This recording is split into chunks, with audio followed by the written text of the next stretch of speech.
Hey guys, my name is Kendrick and welcome to ENFP Mail. Today I get the chance to interview Julia Overman. Did I pronounce your last name correctly? Yep, you did. All right, awesome. So Julia, you are an ESFJ with MBTI, but what is your op type? I am. Well, so I'm an ESFJ, yeah, with MBTI. My full op type is double feminine, FESI, blast, play, consume, sleep. And when you got that result back from Dave and Chan, how did you feel about it? Oh my gosh, I was so surprised. I was flabbergasted, actually. I was like, How I come? couldn't believe it. How come? I didn't believe it for a little while. So I had actually typed myself completely upside down, like 100%. I thought that I was actually an INTP, which Yeah, now looking back is like laughable, but I really did. yeah, So I thought I was TINE, yeah. and I was just, yeah, completely opposite. And why did you think you were an INTP before you got Okay. that? So several reasons. So I had done little, online MBTI tests before, Yeah, just, like all the little like websites, nothing, I hadn't done like an official test with an official MBTI person. right. But every time I'd done an online test, I'd gotten either INTP or INFP, Oh, primarily INFP actually. So I started objective personality thinking I was an INFP kind of more or less. yeah. And then as I like got into it and I learned about the different temperaments and so on and so forth, well, I somehow came to the conclusion that I'm definitely an IP. I thought, surely I'm not an EJ. I'm definitely an IP. Yeah, I felt like I was. yeah. But then the FI didn't really make sense to me, and I started really thinking about how I process things, and I realized I was using TI, which I Oh, was. It's just a demon. right. So okay, I'm definitely an IP, and I think it's TI, not FI. So boom, there you go. Yeah, So that was one thing, and also I consider myself to be a really introverted person. yeah. I don't consider, I was so surprised that I'm a sleep last person because I don't feel like sleep lasty, and they have like the crackhead stereotype of people who are sleep last, and I don't Yeah, identify with that at all. yeah. So I feel like a very introverted person. I thought surely I'm on the introverted side of things. So that's another reason why I thought I was an IP and not an EJ. And then, yeah, just going through it, I came to the conclusion that I was an INTP. I like that crackhead description that you just mentioned. Yeah. Because I That's like also a good I little also nickname, the crackheads. I'm like, oh, that's definitely not me. yeah, like Not at you all. know, no. I mean, I have sleep last too, right? And I don't think I'm a crackhead, but well, I don't know.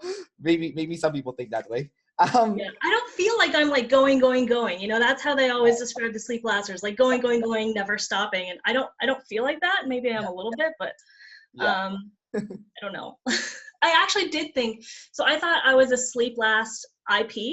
So I Oh, thought I was an INTP with sleep last. And the reason I thought that was because I could tell that my TI was single activated. I knew that I didn't have like a really strong TI, which I mean, no wonder now it's yeah, a non-activated demon.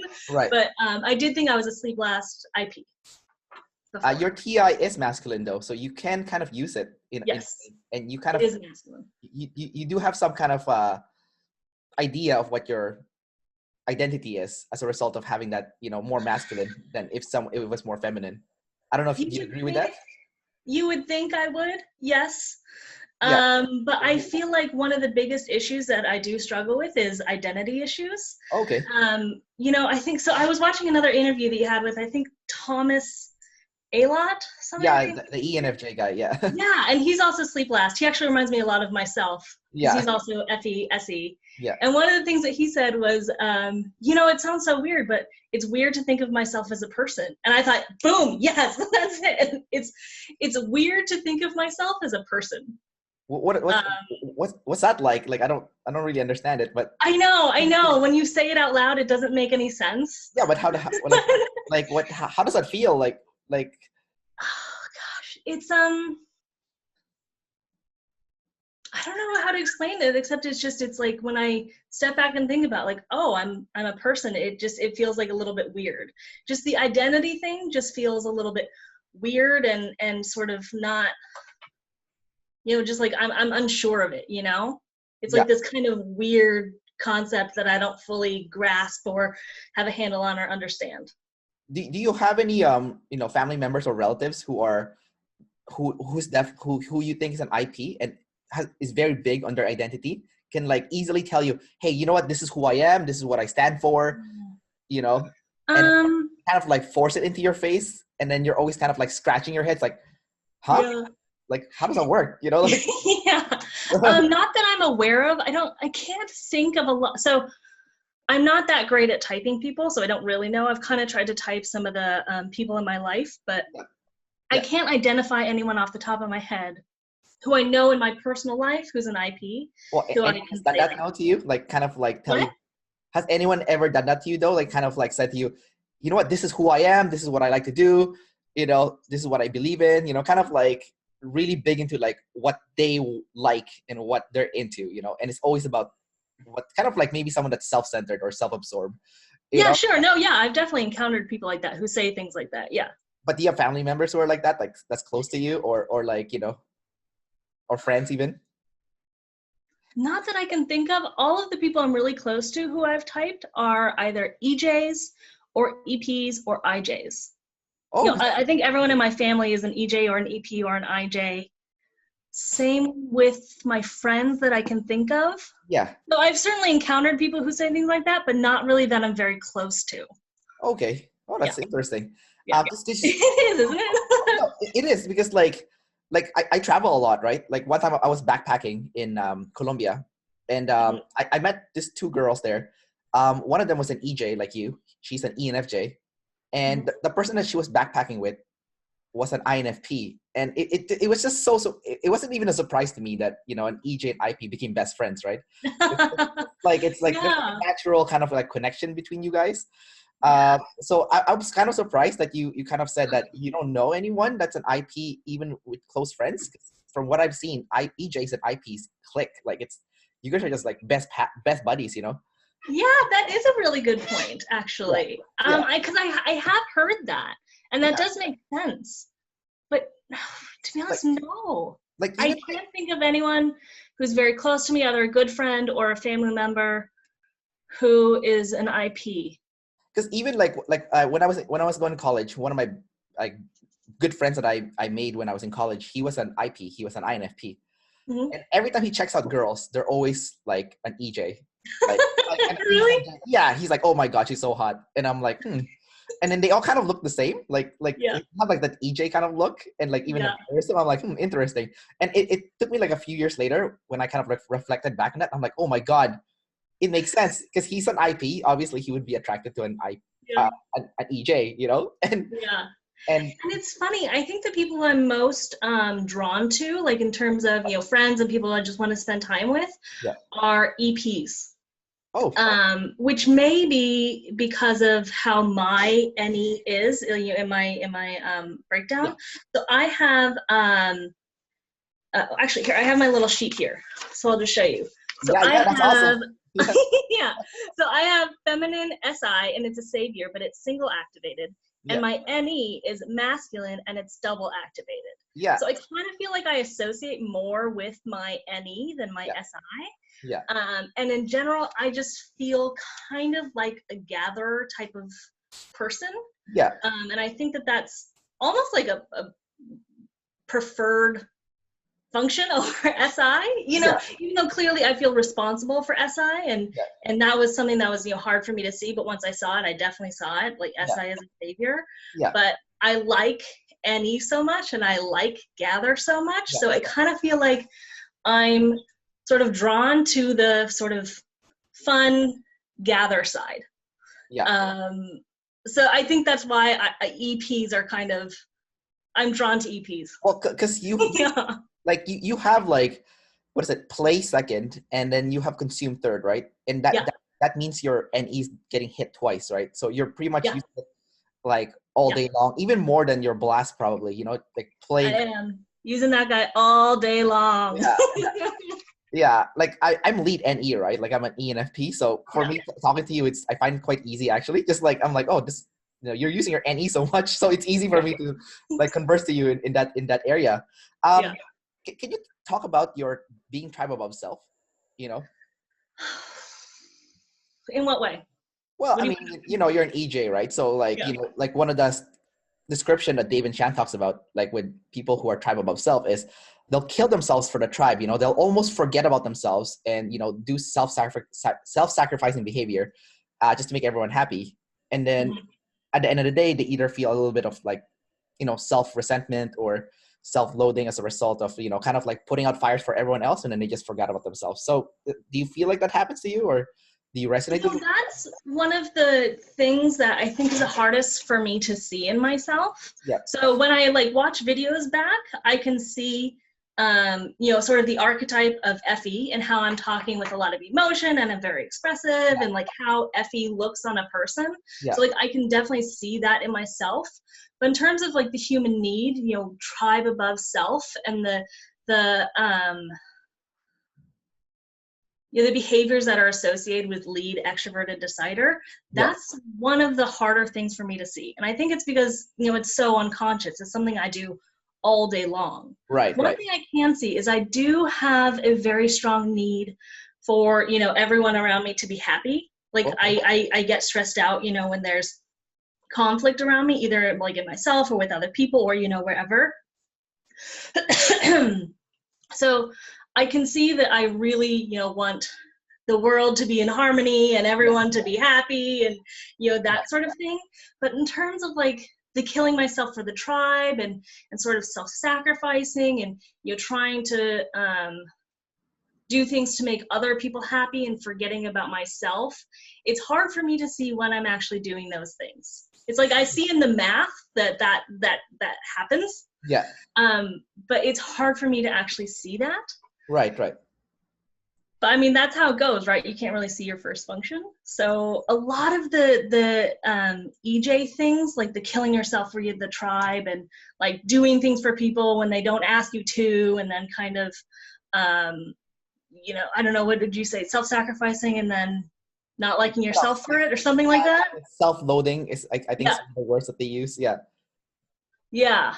I don't see that as much. And I think I'll probably become more and more aware of it as I start to sort of take on this personality type and see how it's playing out in real life. But right now, I don't see it.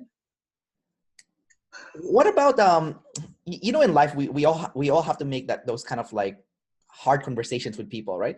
And whenever you have those hard conversations with people, the harmony kind of like dissipates, right? And it doesn't, like, people are not feeling good anymore.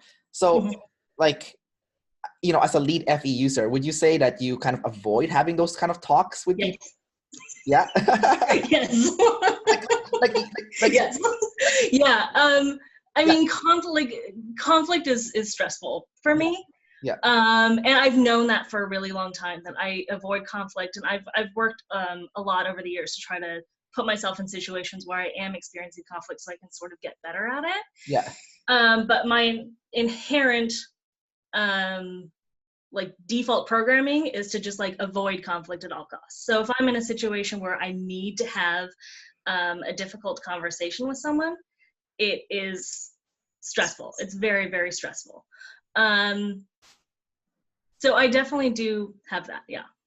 Do you have any, like, you don't have to give me an example if you don't want to, but like, do you have an example of like a time when for a fact, like, okay, we need to have this like difficult conversation. Like it's, it's we're kind of like putting things under the rug, and like, we can put a happy face in our face, but we know we need to have this talk because, this is the problem. This is the big problem, and it's going to blow up on our faces if we don't talk about it.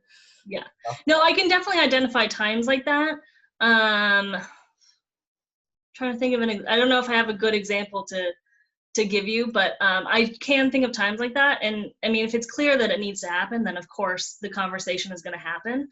But it's like there's a spectrum, right? It's like, okay, it would be good to have the conversation, but it's not absolutely necessary.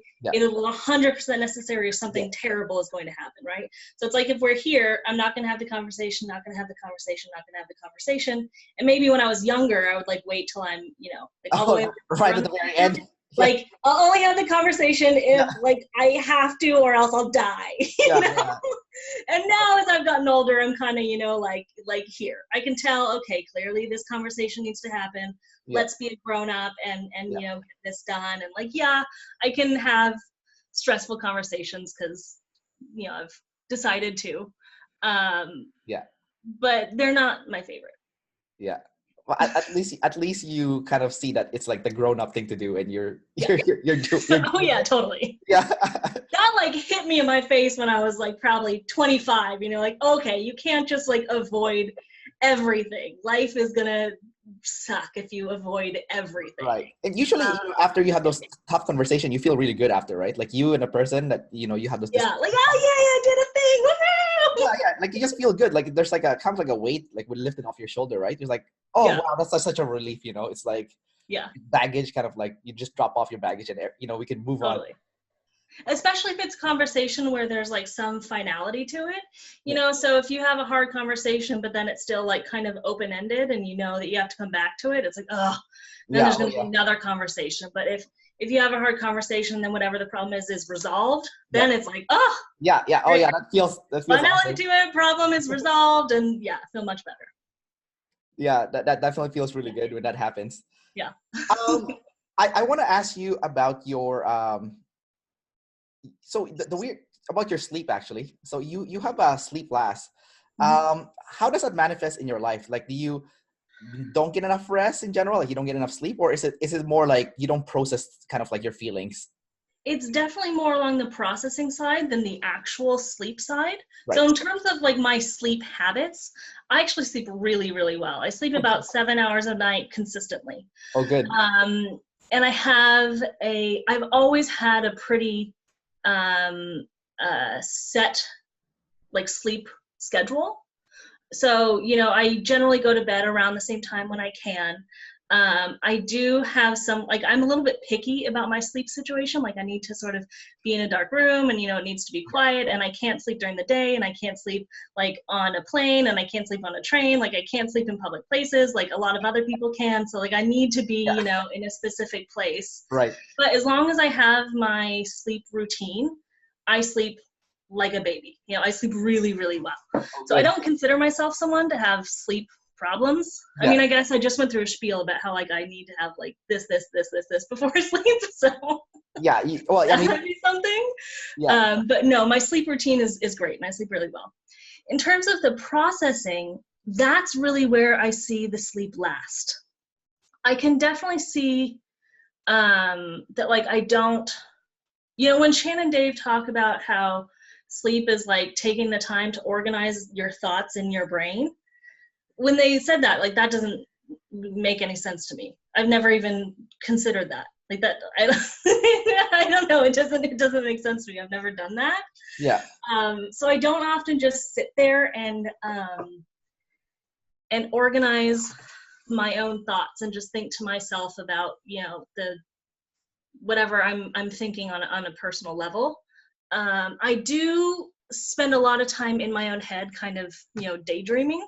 Yeah. But it's not in an organized way. It's in like a really distracted, out in la la land kind of way. What's that like la la land like? It's like when you daydream. Yeah.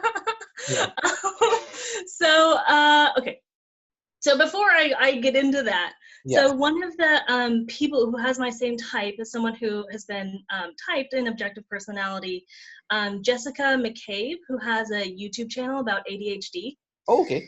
Yeah, so she has ADHD. I think on the title it says like Jessica ADHD or How to ADHD is her channel.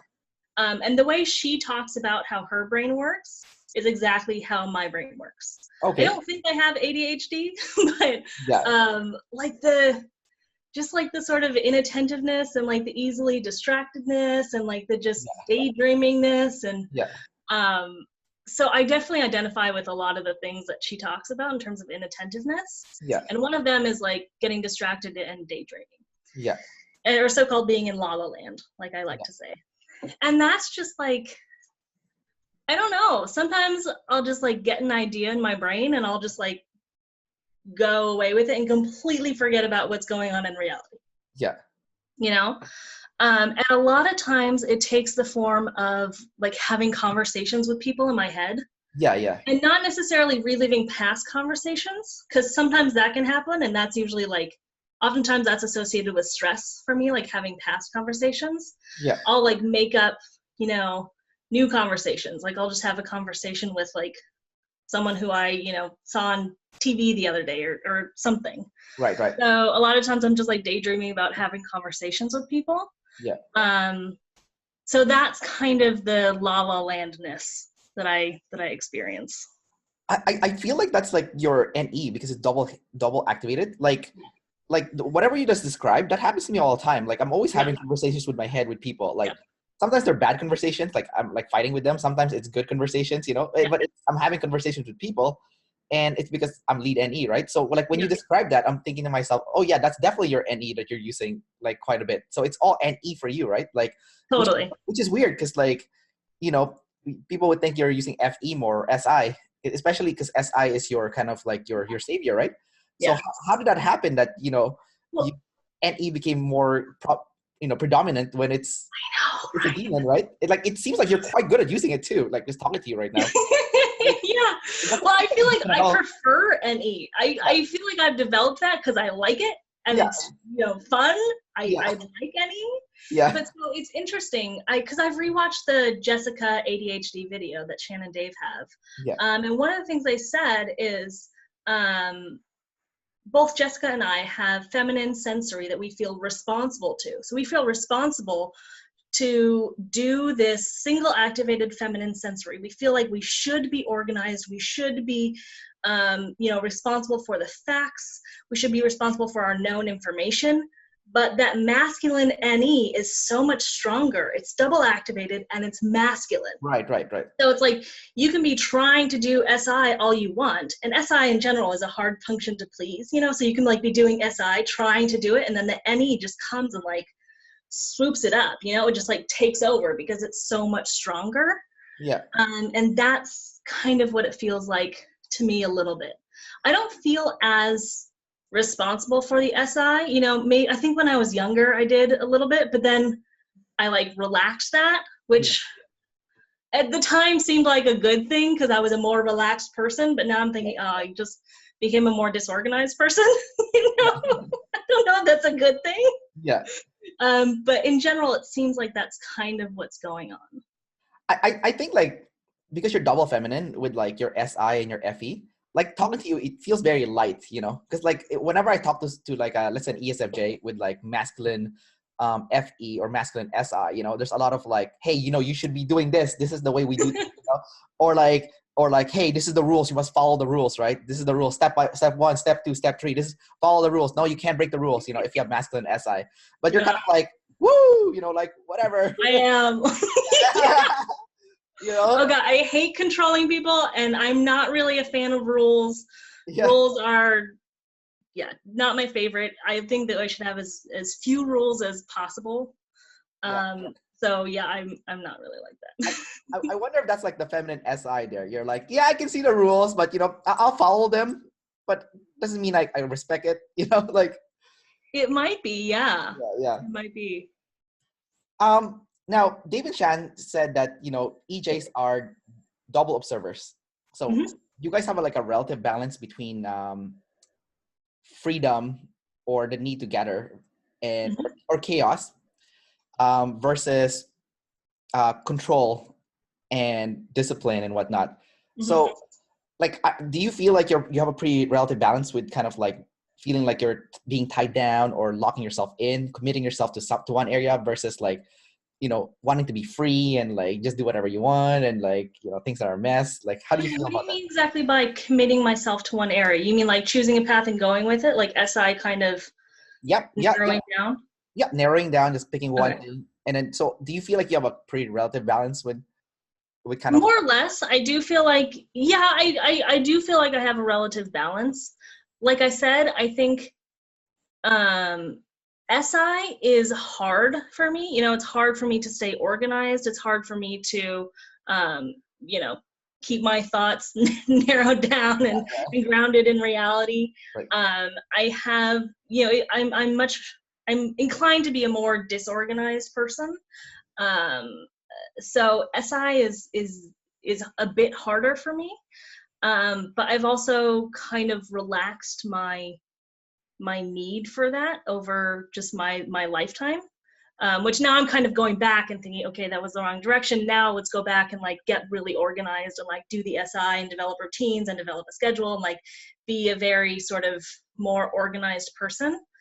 But yeah, in general, I feel much more balanced with my observers than my deciders, absolutely. And I can definitely see that. And right away, you know, when I either both in MBTI and also in objective personality, I knew right away that I was a decider.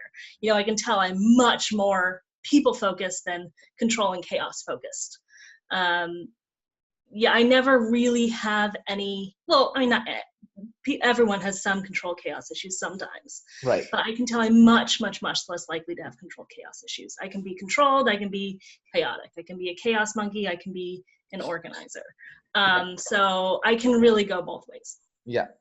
Yeah. Now, as a single decider, Mm-hmm. do you make a lot of your decisions based on like what other people kind of like think? So like because you know you're very SF, right? So like if Yeah. there's like a popular, if there's something popular, then would you more likely to go get that thing that's popular? Okay. One of the hardest things for me to accept about my personality type was all of the SF stereotypes, because I don't feel like an SF person. Yeah. You know, I identify much more with sort of the NT stuff, because I think that's the masculine. That's what I feel like I focus on. Right. Those are my demons. That's what I see. So I don't really feel like an SF person. And also in terms of like going along with what's popular, I don't really know if I do that. Maybe I'm sure I could find areas where I do that. Absolutely. But in general, I mean, I can see that I use my extroverted decider a lot.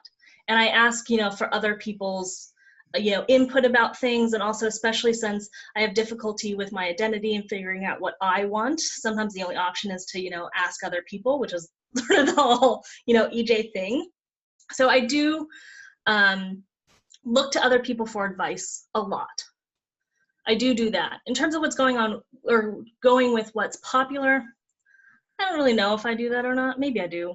Maybe Okay, I don't. well, like let's say you're going to a restaurant. Do you usually know what to order, or do you ask people what's good that you should order? Yeah. I usually look over the menu, and then I will usually ask the waiter or waitress what their personal favorite item is on the menu. Yeah. I see. There we go. Say, great, I'll go with that. And then I don't even look at it. So if that's doing what's popular, which I think it probably is, then yes, I do that. Yeah. Because like it's kind of like interesting, because like you're curious to see what people like, you know, like you know, like there's, let's say the waiter has kind of like their favorites, which is kind of like an identity thing, or maybe an FI thing. It's like, I like this, you know. So like you're very curious, like, oh really? Why do you like that? It's like, okay, let's go try that out then. You know, if you say it's good, it must be good. Yeah.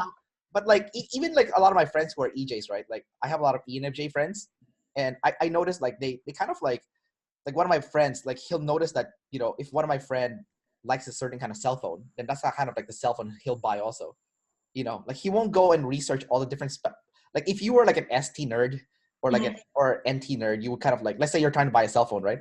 You would go online, like look at every single cell phone, look at all the specs, right? Look at all the different functions, and kind of like see, okay, like, and then later on decide, okay, these are the functions that serves my needs, you know? Yeah. But like if you were like someone who's more like SF, you might say, oh yeah, this is a cool phone. All the cool people have this, you know? So like, how do you know? So yeah, and that's a great example. And I actually do have patterns of how I purchase things, especially things related to technology. So in the example of you gave, you know, new phone or new computer or new, you know, whatever technological sort of device. Usually my approach is I'll go and look at reviews. So I'll look at like, what's the hottest laptop this year? What do people like? That's like my first go-to. And I'll find, you know, like a list of what people like and yada, yada, yada. And then I'll go through and I'll kind of look at those, and then I'll take that and then I'll go and look at the specs for like all the ones that seem like they might be the good ones. So I'll take the what's popular. But then I always go and look at the specs and like try to figure out what I need for my purposes, for my life, you know, what's useful for me. And then I'll go through the specs in a pretty detailed way, and try to see what I like. So when purchasing things like that, I almost never go based off just what's popular.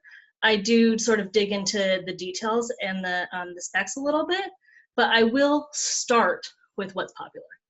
So you definitely use your FE first. Like, okay, let's go check out what's popular, what everyone likes. So, yeah. And once you figure what what has the best reviews, what's like on Amazon has like 4.5 stars, you know, what are the photos that people are publishing? Okay, great. Now I have like a handful of things that are kind of useful. Yeah. Now dig into the nitty gritty and see what are the specs. Then you look at the SI now, like you look at the specs and stuff. Yeah. And then how do you make that final decision then? Like after you've looked at all the SI, you got in like all the specs from like, let's say the computer or the cell phone, like what do you do next? Like you've got it all the SI now.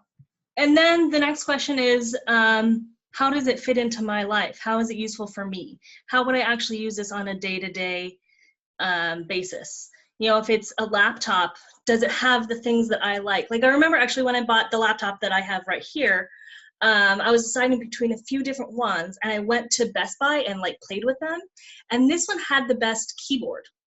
And I was like, oh, you know what?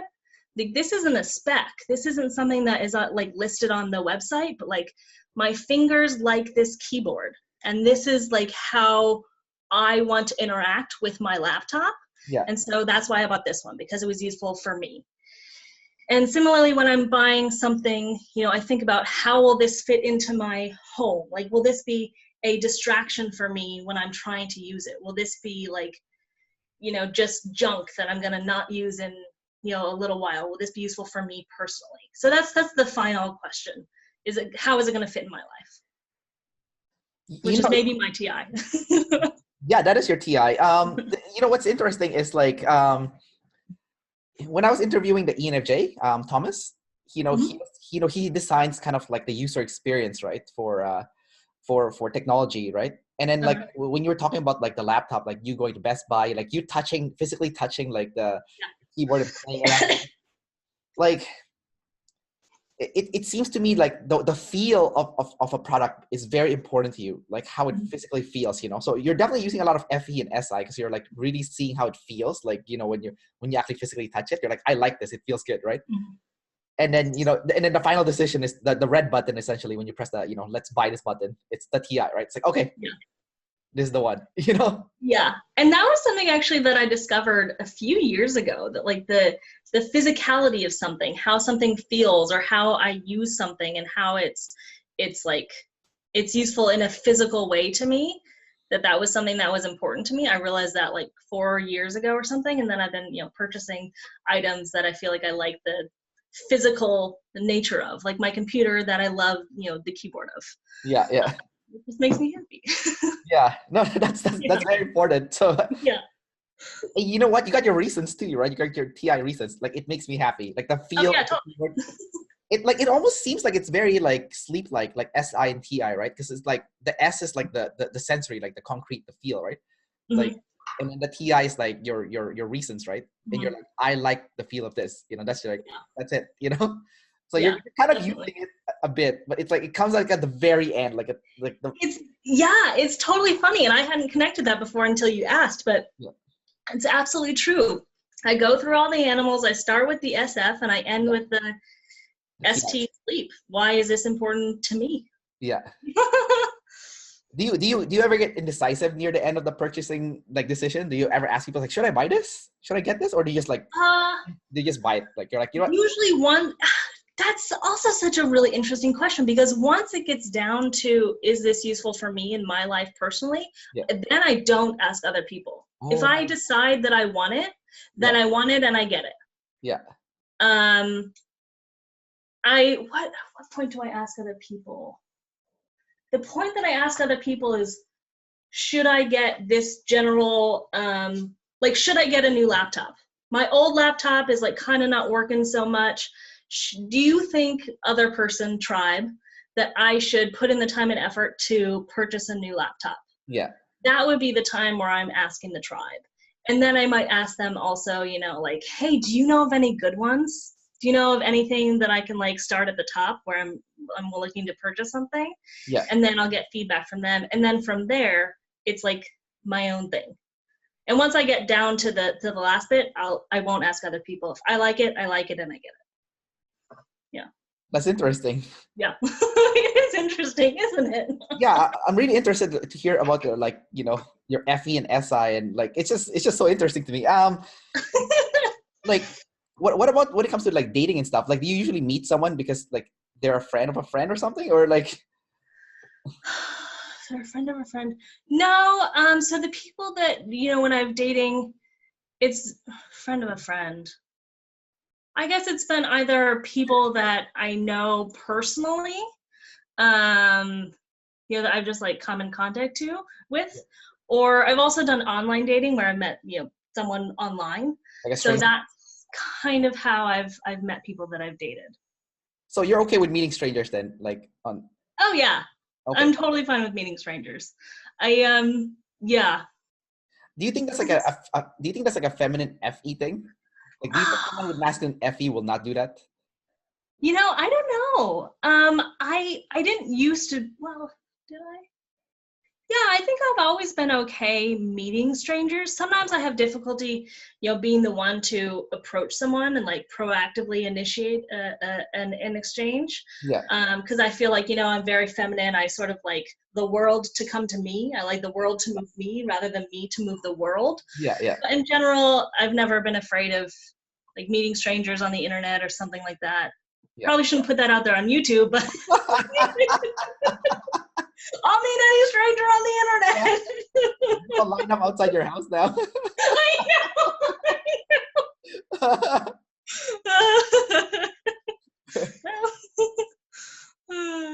That would be creepy, actually. It would be creepy. Don't put my address in the little comment box, please. Yeah. I mean, yeah, don't tell me your address. Okay, I won't. Let's talk about your consume. So do you like to read a lot of books then, or how do you get your information usually? Like, when I was younger, I used to read all the time. I remember I would get just like obsessed with books, and I would like get into a book and then I would just read it nonstop. Yeah. And I couldn't stop. So I read a ton when I was a kid. What? Do you usually read fictional books or nonfiction? Usually fiction. Sometimes nonfiction, but usually fiction. But now I actually don't read quite as much. Well, okay, I don't read for fun quite as much now.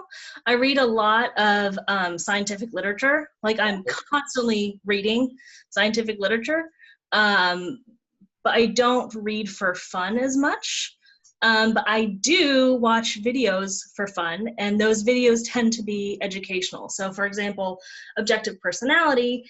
The reason I got into this is because, you know, I was like watching videos about MBTI and, you know, interesting things like that were, you know, kind of, you know, I felt like I was learning a new skill type of thing, and that's how I came to objective personality.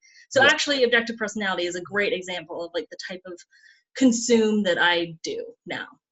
And like, how did you go through the process when you actually purchased, like, you know, your typing, you know? Because like, by typing or when I joined the class for OP? Yeah, when you join a class, and then you got officially typed. Yeah, so how did I go? It's funny.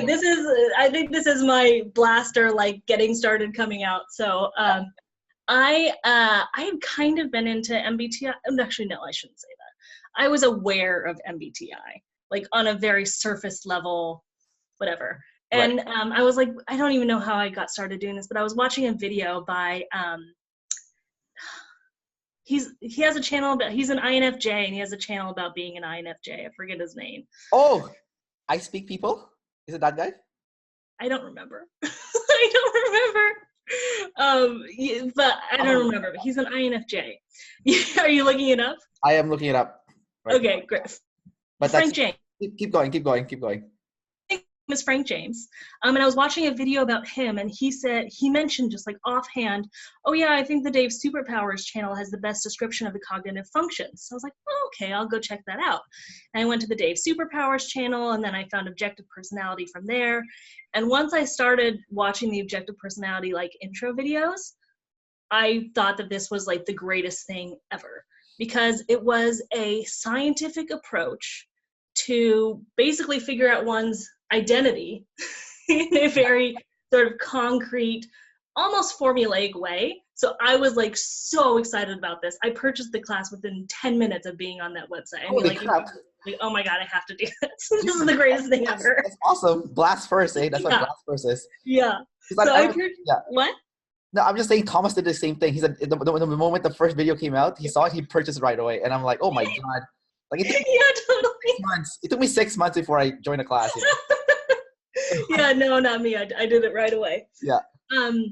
So then I really wanted to get typed right away, because like that was what I wanted. I was like, oh my God, who am I? Tell me my identity. Like I need my typing.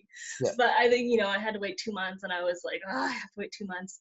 And I thought that I had been in the class like for 2 months, and turns out I hadn't. So I did it like a month early, and I did a video, and I like sent it to them, and then I sent Shan a message. I was like, oh, like it's not letting me, go through. Like, I don't know why. I've been in the class for 2 months. And she sent a message back that said, actually, you've only been in the class for 1 month. You can't do it. I was like, so I actually asked them later, and they, let me go in like a little bit early, which was nice. Yeah.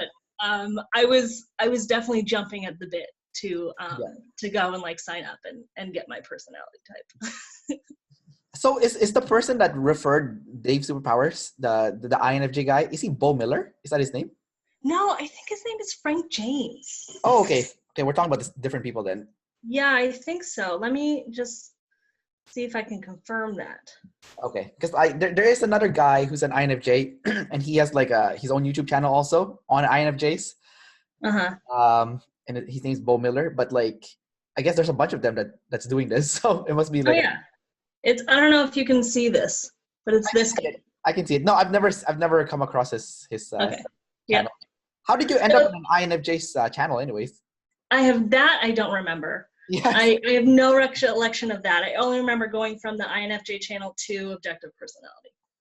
So it was kind of like referred to you by maybe your tribe, kind of. Well, because I had typed myself in MBTI, and like I said, I was typing between INFP and an INTP, and like they were so different. And then I like really dug into it, not really dug into it, like a little bit dug into it, and looked into Carl Jung's cognitive functions and trying to like figure that out. And it was so all over the place and like hard to really get a grasp on what it was, since all the descriptions were so different. Yeah. Or just like so not super consistent. And then I was typing between like these multiple different types and didn't know what I was. So then when I came across Objective Personality, I was like, oh, this is like a really clear way to do this. Like, woohoo, yay! So I was interested in it, and Objective Personality solved all the problems that I was having with trying to do it on my own. Nice. I have a question with you about something that Dave and Shan talked about before. Mm-hmm. They said that people who are double observers have issues with pain. Do you agree with that statement? Pain?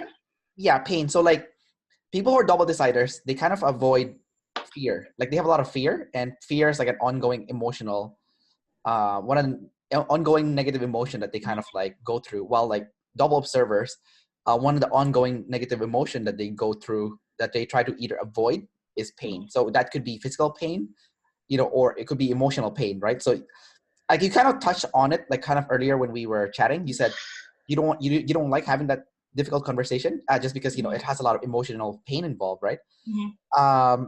And I've met people who they're not ESFJs, they're, ESTJs.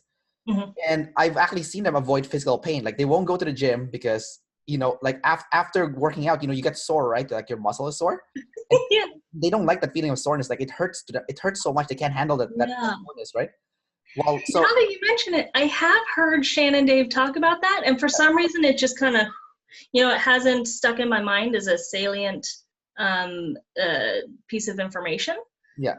Now that you bring it up, I think so, because there's, this sort of like emotional pain thing. Right. That's, Right. like avoiding conflict, avoiding, things that are sort of social situations that are going to lead to like embarrassment or, pain or something Yes. like Yes. that, Yes. which is like a major decider thing. So do you avoid that then? To like, do you take extra effort or go out of your way to avoid like embarrassment from happening or social awkwardness from happening? Like, you know? I used to do that all the time when I was younger. I mean, that almost like defined my 20s practically. Like Yeah. avoiding embarrassing situations, avoiding doing anything where I could be, criticized or something would, do something to embarrass me. So that was very apparent in my 20s. And what would you do? What would you do to avoid it? Like, what are some things that you would do to avoid those from happening? Just like, I think I developed a lot of like just sort of defense mechanisms to sort of avoid getting into conversations where, because when you're in a conversation with someone, Yeah. you can tell when it can be steered in a direction where like something embarrassing about yourself will be revealed, Right. or where you'd have to answer a question that you don't know and it could lead to embarrassment. You can kind of tell when conversations are going in that sort of direction. Yes. And I think as a kid, I developed a lot of defense mechanisms to sort of avoid those, like, being dismissive or sort of changing the conversation in a way that I think is subtle, but probably isn't like at all. Yeah. So there are things like that, just sort of directing the conversation in a way where I feel like I won't be put in a position where I could be embarrassed in some way. Yeah. So I think that's a lot of what I do. And also just in general, I think part of, being an extrovert, that like a technical extrovert that feels very introverted, part of it is also just avoiding those situations in general, like big social situations where I feel like, oh no, maybe I'll be embarrassed. Like I did that a lot when I was younger, just in general avoiding those situations. Right. So basically a lot of avoidance techniques, which I then realized in my later 20s were stupid. So I like to think I've more or less stopped doing that. Yeah. But I think sometimes that stuff still comes out, but I don't do that nearly as much now because, what's the point? So what happens then now? Like, potentially that a conversation can branch into like an awkward or embarrassing situation, or they might ask you questions that you might not know an answer of. Like it's coming, and you're now where you are right now. You're not in your younger self when you were avoiding this as much. How do you kind of like deal with it now? Versus now it's just, be honest. Sometimes I do things that are stupid or embarrassing or like just wrong in some way. Yeah. And like, that's okay. Just like be honest about it. Oh God, I can't believe did that thing that was so stupid. Yeah. It's just like being honest about it. It's almost interesting. I don't know if it's like a masculine TI that you kind of like awoken as you got older, but it's like you're like, oh yeah, I was being an idiot then. Whatever. Kind of just like laugh it out, right? Yeah. I mean, sometimes it's easier said than done, right? There are definitely times where like something comes up like, oh God, and then I have to like talk myself through it and say, okay, no, this is not the end of the world. It's just like you did something, I don't know, whatever. So there are definitely times where I have to like talk myself through it, or, I still get those feelings like, oh no, I'm embarrassed. So those haven't gone away. It's just, I'm a little bit more aware of it now, and I like to think I have a greater ability just to be honest about whatever I did that was stupid. It sounds like you were actually using sleep when you were just talking about kind of like processing about having that self-conversation, because that's a lot of sleep there, like kind of like talking to yourself. It's like, let's just be honest about it, Yeah, like, I guess that's true. Yeah. So maybe as you got older, you kind of tap into sleep, and it's slowly opening up, and you kind of have like a window to it, and you're like, okay, that's pretty cool. I can use this. Like this work. Yeah, maybe I am. Let's hope so. Yeah, this also works here. Like we don't have to avoid a problem. I can just I can just make fun of myself, and it's okay. That also solves a problem. Yeah, totally. What about physical pain? Do you avoid like exercising or anything that's like painful, like physically, like moving or or exercise is the biggest example. Like a lot of people Yeah, avoid will you exercising. believe me if I say no, I don't avoid exercise and I go to the gym on a regular basis every week and I keep a perfect schedule for it? I believe you. Okay, well, you shouldn't because I'm lying. No. um, yeah, I'm not. I try to go to the gym all the time and then I don't.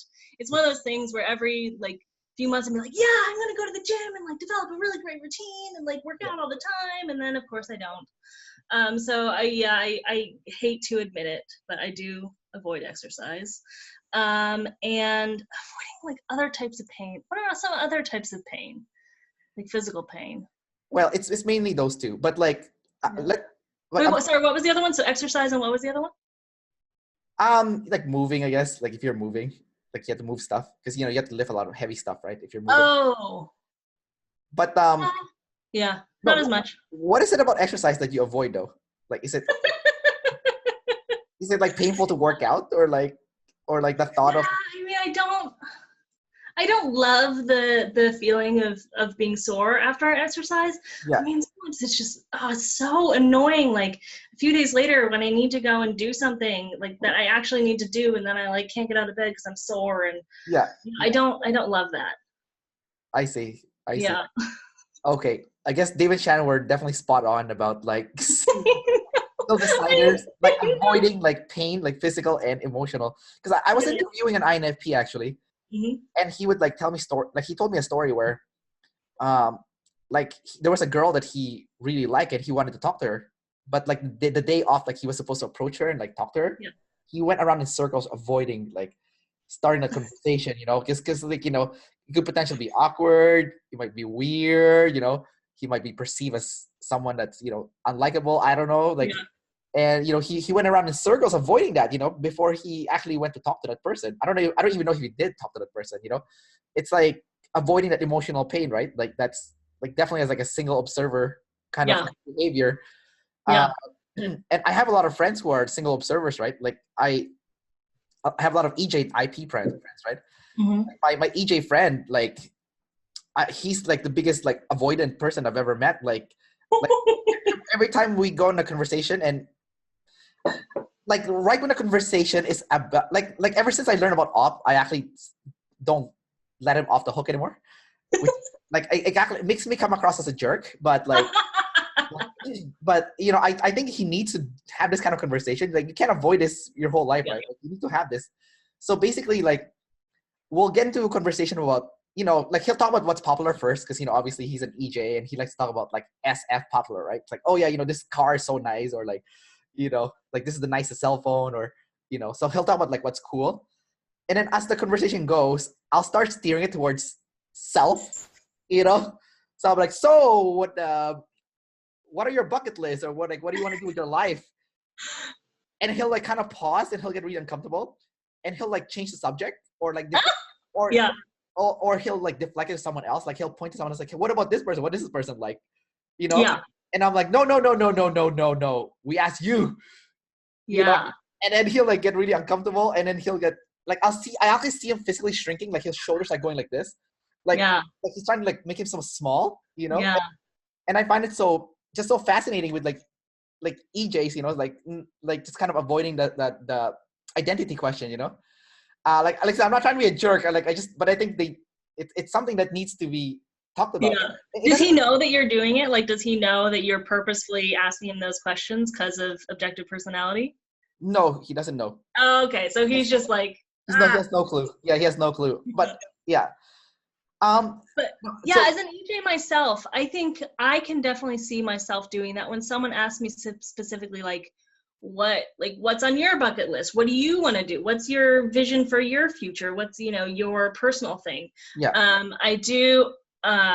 I can see myself directing the conversation to other people. You're like, oh, I kind of want to do this. And, a lot of other people like to do this too. And, So that's why I like it, or, whatever, trying to bring other people sort of into the mix a little bit. Into the Either as conversation. like giving myself permission to want that thing, or Yeah. like, I don't know what I want, but here are some ideas based on other people type of thing.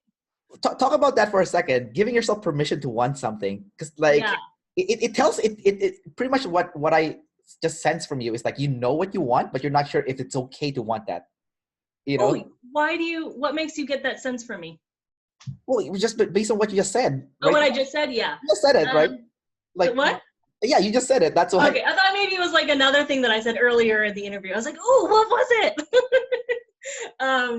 Well, I mean, your initial question is always like, what cell phone or what is popular first, right? That's your first line of defense, right? So yeah, it's obviously that it's kind of like been the theme of our talk, but why? And especially like, oh, I needed, like, I can see that I kind of need a new laptop. What do you think? Do you think I should get a new laptop? Do you think that this is a good idea, that I should go and do this? So yes, yeah, exactly, yeah. So why do you think you need the permission of someone else to like something?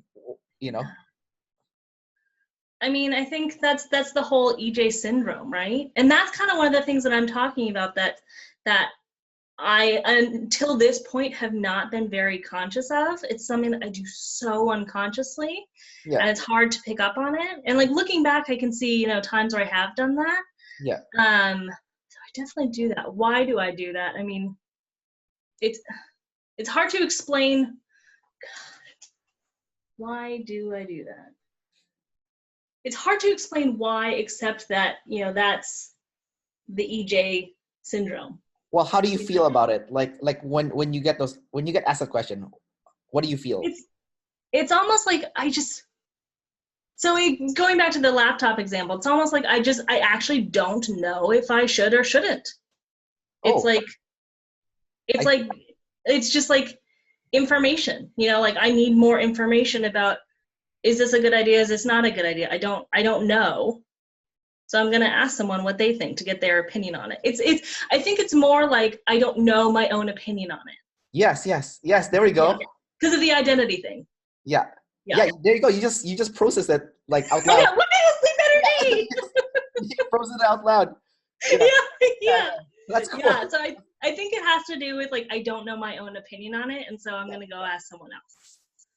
So basically you need to kind of practice having your own opinion about stuff. Yeah. Totally. Like I don't even know how you're going to practice that. Like, do you like take a journal and be like, okay, I need to get a new like, do you take like one item at a time? It's like, what's my opinion on this thing? Yes, actually, a lot of people have suggested that. And that's something that I had done in the past. And then, to be honest, I stopped doing it. So I should probably start doing it again. But keeping a journal of the things that you like and dislike, and keeping a journal of your own thoughts, and keeping a journal of, your own opinions. And what I've seen before is like people suggesting, having a written journal where you keep like a list of things that you like and dislike. But I think that's similar enough to what Shannon and Dave recommend, which is doing video blogging or audio blogging, like just blogging to yourself and then listening to it back, and just getting on video or on audio and just talking about what you're thinking and what you're processing. And that gets at multiple things, including, what you like and dislike and your opinions and so on and so forth, but also gets at, just like your own sort of language patterns and the perspective that you're coming from. So I've started doing that a little bit. I don't have a set routine, but I've done it, maybe like once a week or so in the last few weeks. So that's something that Shannon and Dave recommend. And then also other people have recommended keeping a list of like literally things that you like as a way to sort of process your own sleep energy. So like basically when you make a list of things that you like, it also ties into like having a bucket list, right? So do you have a bucket list? Do you have a bucket list, like a personal bucket list that you have? Well, I don't know. This other guy that I was talking to the other day, he has a bucket list. Yeah. No, I don't really have a bucket list. No. I mean, I guess that's not too surprising, is it? Well, no, but I've met EJs with bucket lists though. So it's. Oh yeah? Ah. Yeah, but like, because like I said, I have a lot of friends who are EJs, right? So I actually have one EJ friend He's one of my best friends, and I guess because we talk every day, and Mm-hmm.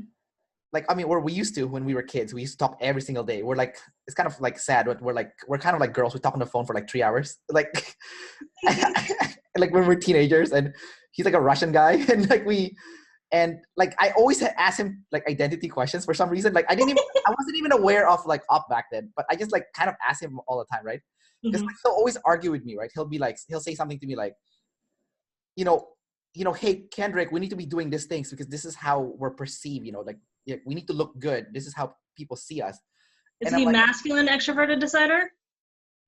I don't, know. I think Oh, he might be, but sounds like we should do this. yeah, like he'll say things like, this is how we're perceived, in this world, and we need to do certain things that Mm-hmm. so that we can, be respected or get recognition. Mm-hmm. And I'll ask him questions like, do you even like that? Like, do you like that? And he'll be like, it's like, no, but people like that. I'm like, but do you like it? And then I'm like, do you like it? Like, can you think about a time when you were the most happiest in your life? Like, I'll ask him so much, like, Yeah. sleep and like Yeah. in the identity question, like, tell me the time when you were so happy in your life. Like, when was that? He was Yeah. like, oh yeah, when we were hanging out play video games. That's like happiest time of my life. I'd rather do that above anything else, And then Yeah. I'm like, there you go. Now you know what makes you happy. He's like, yes, I know that makes me happy, but I can't just do that because there's like Yeah. there's expectations from like Yeah. the And people. going back to so the example that you gave of your friend when he's saying, "Oh, we should do this because we'll be perceived like this," or like we should do this because it's like the best thing to do. And your question of like, "Oh, but is that what you want to do?" If Yeah, I yeah, were in that situation and somehow I got it in my brain that like this is the thing that I should do, yeah, regardless of how like I got that perspective of like this is the thing that I should do. If someone asked me like, "Is that the thing that you want to do?" I'd just be like, well, yeah, I think so. Cause like I should do it, right? So like, yeah, I mean, I guess it must be, like yeah. it wouldn't even occur to me to like think about, is this the thing that I want to do? Cause it's like, oh, if I've already decided that I should, Yeah. then like what I want to do is like not a thing that even really occurs. Well, it sounds to me that if you want to learn how to use your identity, you almost have to use your SI a lot. Because like when I was asking my friend the question, like, tell me about a time in the past where you felt the most happy.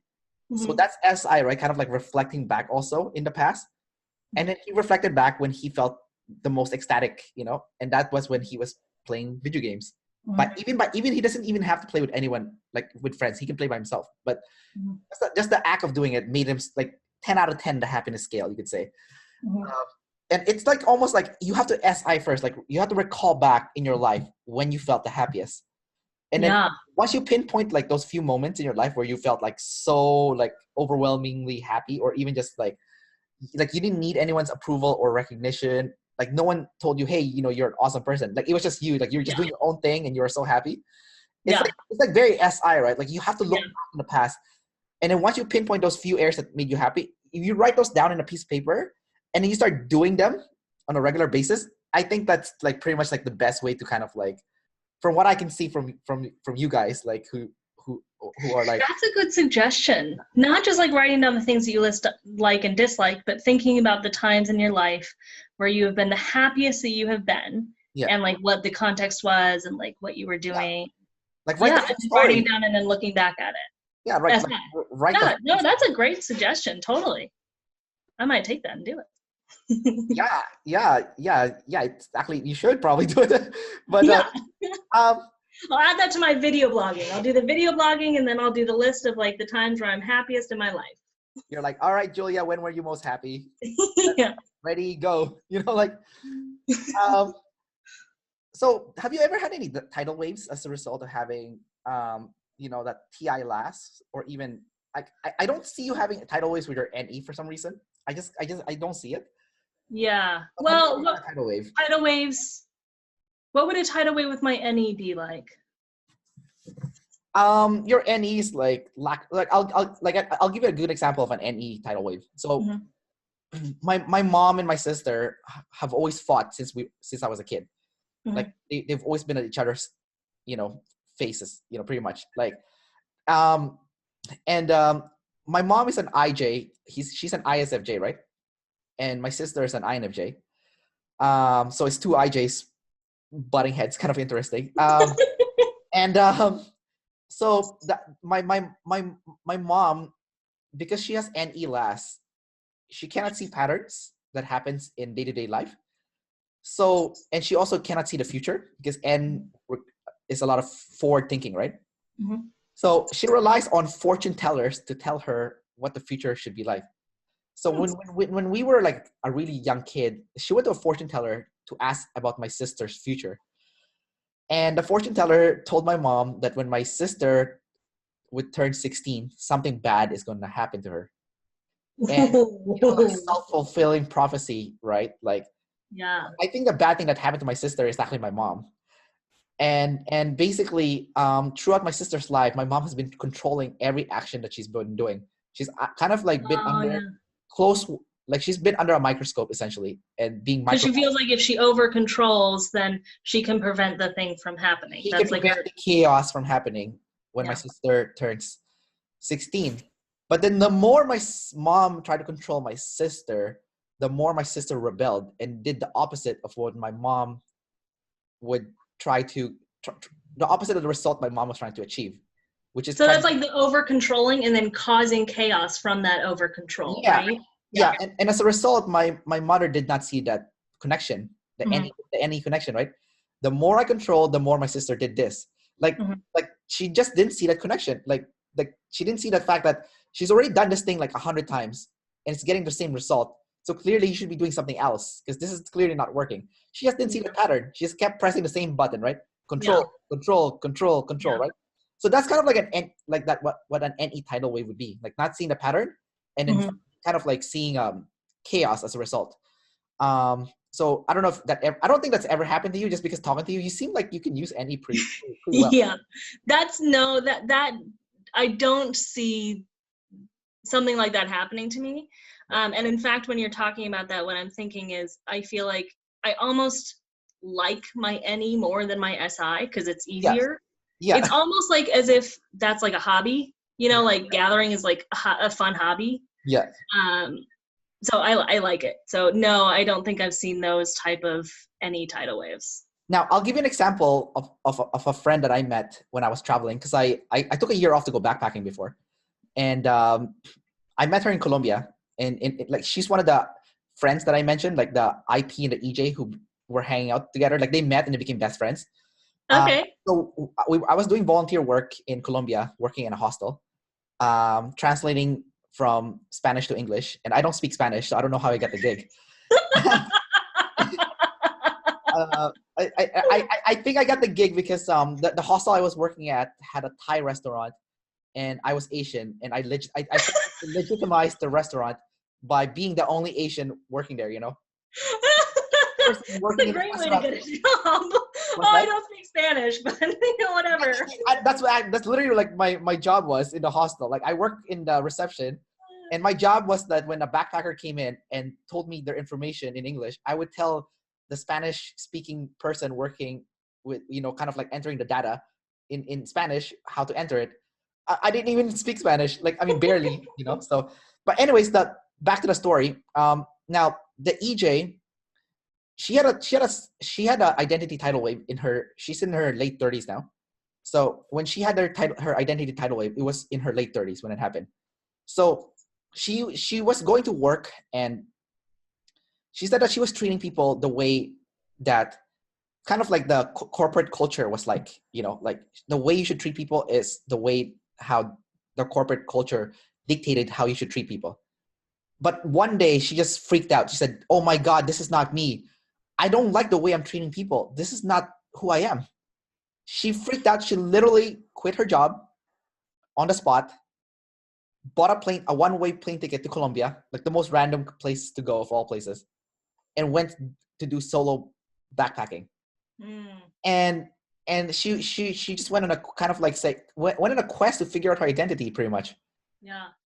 So I don't know if anything drastic like that has ever happened to you. Yeah.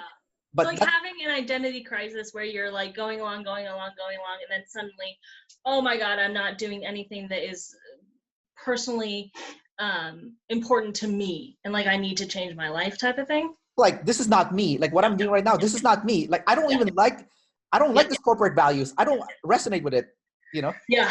So that has happened a little bit to me, not to that extreme, not like in a really drastic way, but I did have kind of an identity crisis thing. Oh gosh, when I was maybe like 27 or so.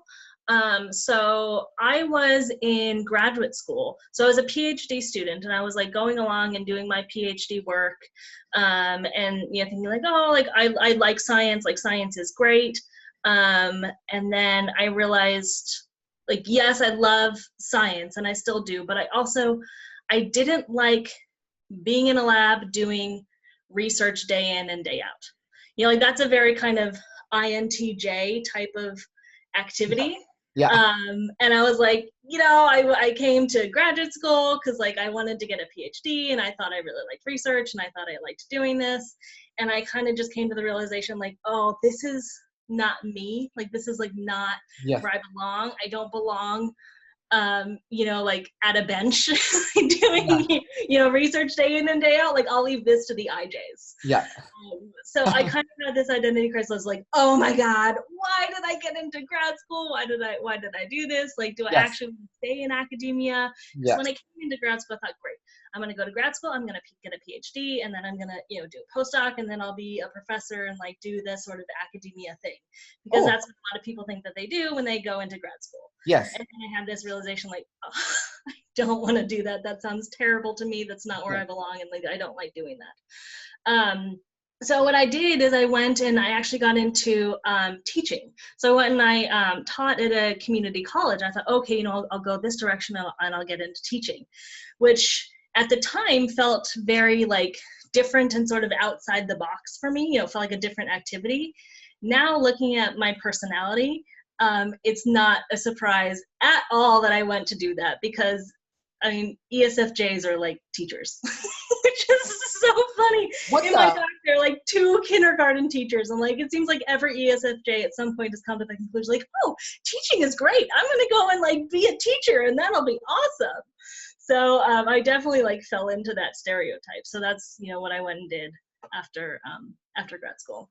What subject do you teach in? So at that college? time I taught anatomy and physiology. That's what I was teaching. So my PhD is in neuroscience and biochemistry, but I was teaching anatomy and physiology, like mostly to like pre-nursing students and things like that. Right. Yeah. And what about now? Are you still teaching?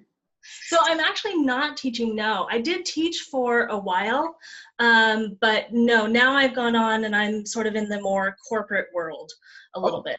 Yeah. What made you transition from teaching to corporate? Like I liked teaching, but I sort of had this sense of like, so one of the things about being in academia is like once you like go and get into academia and either become a professor or some sort of teacher or researcher in some way, it's like you go and you get tenured and then you're there for 30 years and you stay there. Yeah. Like that's kind of like the path that a lot of professors follow. Right. And I just decided that I didn't want to sort of get stuck in that hole. I really liked teaching for fun, and I really liked being an adjunct professor, and I really liked doing it on the side and like as a hobby, and it was like really great. But I didn't want to go and get a tenured position and then be a professor for 30 years. And it felt actually a little bit like trapped to me. I felt like I would be trapped. And I also felt like I had been in academia so long that I had been developing all these like academic skills, and I was like, very academic-y type person. And I just wanted to kind of get out of that and develop new skills and sort of like go into a new area and learn about the corporate world. So I felt trapped, and I felt like I was doing the same thing forever. And as much as I liked it, it also just got like a little bit boring, and I wanted something new. I tell you, I feel like there are so many things in my life where I feel like I identify as a gatherer. Like that seems like such a gatherer thing to do. Like, that's what I did. I'm really wondering now, how did you get type as an FESI? There's almost like no way, because like you just had a tidal wave for for getting boxed in, you know, like that sounds like an SI tidal wave. Like you did not want to get boxed in. Yeah. You wanted freedom, you wanted variety, you wanted you know, like the thought of working in the same field for 30 years just did not sit well with you, and No. it like you felt constrained, you know, you didn't it's just like you wanted something else, like you wanted difference, you know, options, and Yeah. that doesn't sound like you sound like a jumper, like just I know. That does seem more like an SI tidal wave, right? it does. Did you talk to David Chan about this sounds, you sound like you're definitely FENE if anything. I haven't talked to Shan and Dave about it. So I actually have a call scheduled with Shan next week. Yeah. So I might ask her about it. One of the things they mentioned is like I use SI and NE a ton. Like I use them both a lot. Yeah. But I feel more responsible to the facts over the patterns, and I don't, you know, just like take random guesses at things. And I had actually, so when I had typed myself as an IP before, one of the things that I identified is I thought I was consume over blast because I feel like I can tell that I respect the information. So that's, you know, an indication of consume over blast. Mm-hmm. And I thought that I had confused that with, you know, respecting the facts over respecting the patterns, you know, respecting SI over NE. Yes. So I don't know. Maybe I am FENE and I'm a jumper. I don't know. It's confusing. It's definitely confusing. But like, you described, like, because I asked you for identity tidal wave, but you gave me two tidal waves. You gave me the identity tidal wave first. I know, right? And then you gave me the other tidal wave in response to kind of being controlled, right? Like, you know, like being boxed in has a feeling of like, you know, don't tell me what to do. I'm gonna live my life the way I want to live it, and the way I want to live it is by having options, doing different things, and it definitely sounded like an SI tidal wave to me. And you actually, like the way you described it sounded like a freak out. It didn't sound like like when you talk about NE, like gathering stuff, you're like, hey, you know, like, hey, it's all good. Let's all have fun. It's nice. Yeah. Now you're like, no, I don't want to be trapped in for the next 30 years. You know, this doesn't sound well to me, you know, and I'm like, that's a tidal wave. Like that's an SI tidal. Like what the heck? You know? It's true. And I do occasionally, I do have like a little teensy tiny fear of like being trapped. Not like a big fear, not like a little baby fear. Like I just don't like to be trapped in like physical spaces. I don't like to be like kind of trapped in by people or by, you know, my career. I like freedom in my career, as I just talked about.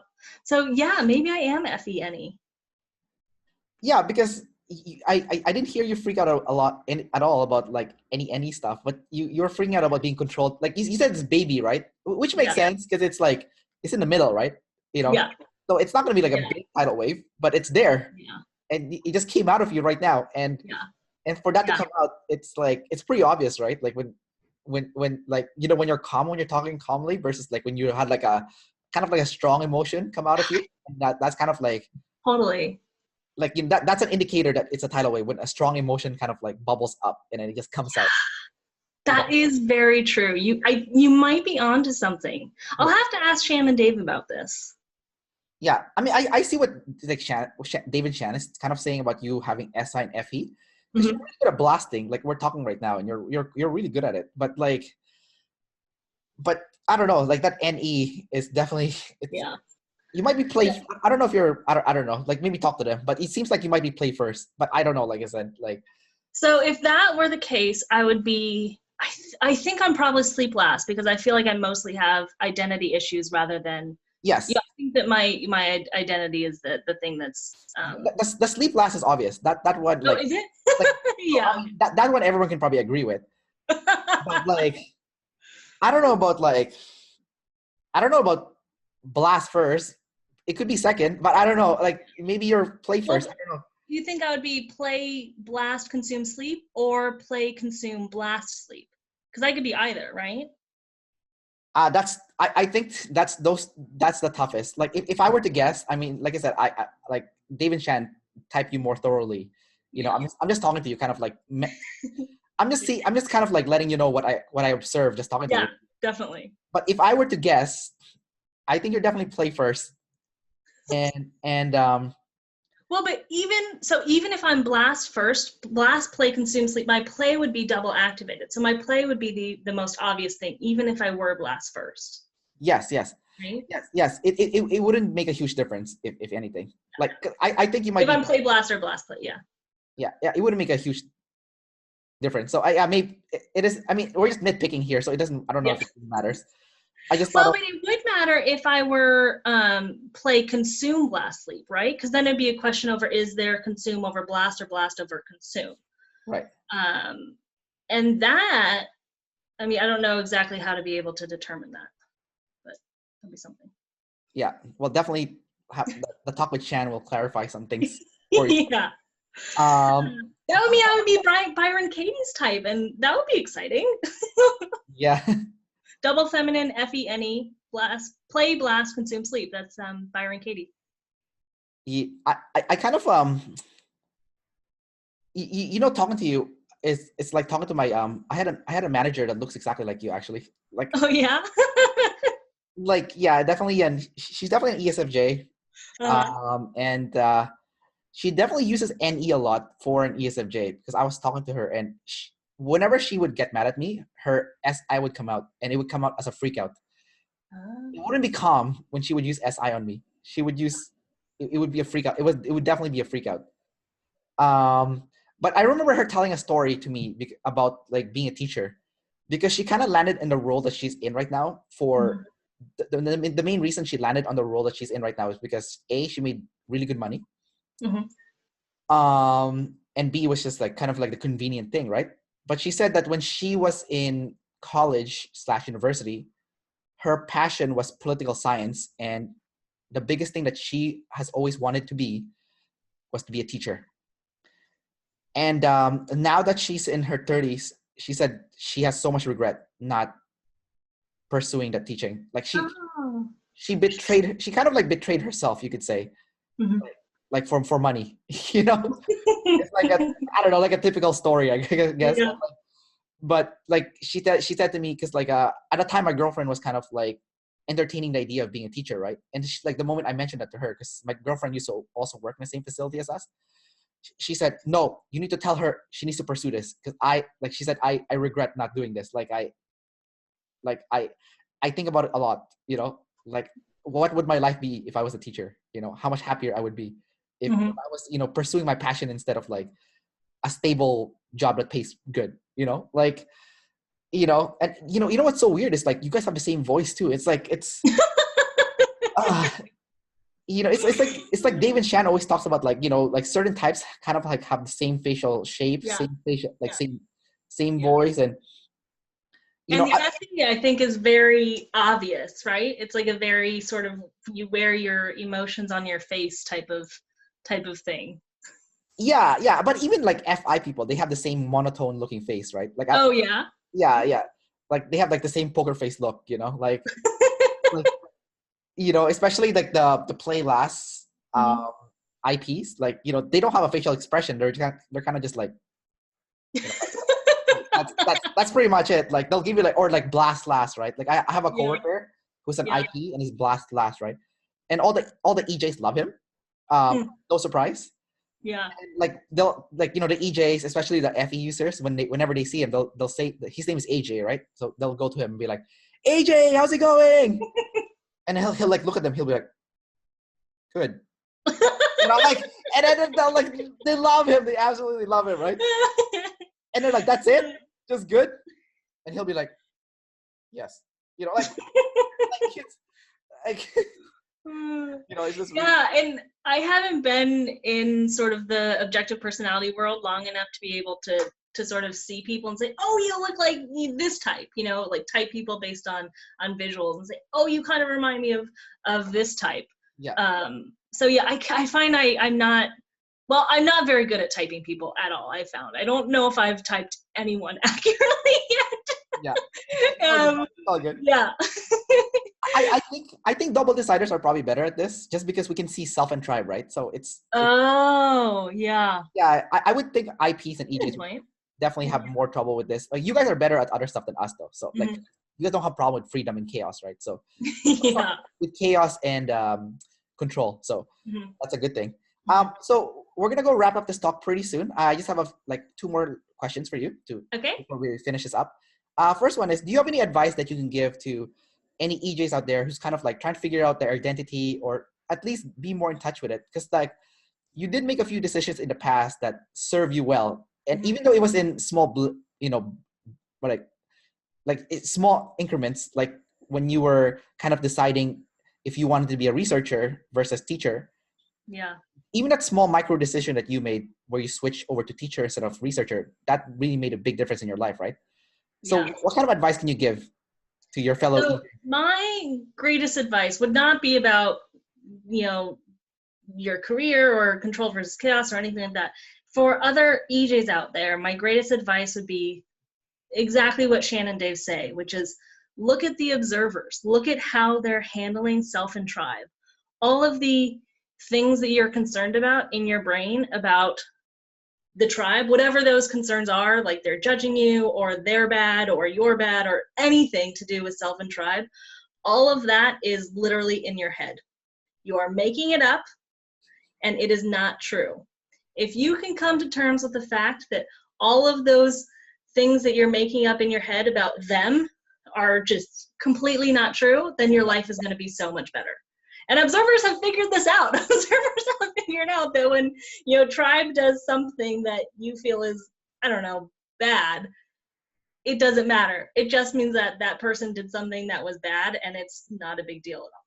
So look at the observers. All the stuff that you're making up in your head about how the tribe behaves towards you or because of you or whatever is not real. So that would be my biggest advice to the EJs. Get that thought going in your head that all this stuff that you're making up in your head is not real. It's not real. It's not real. It's not real. It's something you're making up in your head. Don't make any assumptions. Yeah. Yeah. Now, my last question to you is, I have 2 functions that you don't have. I have FI and TE. Do you have any questions to me about some of the functions that you might not know how it works because you don't use them, because you don't have them? Wait. So, FI and SE. I have FI and TE. Like I FI have and T. FI and T. Yeah. FI and TE. Yeah, those are the functions that I have that you don't, and maybe if you. Can I ask you another question that's not that question at all? Sure, yeah, shoot. Okay, good. So the question I'm going to ask you is, so you have NE at the top and SI at the bottom.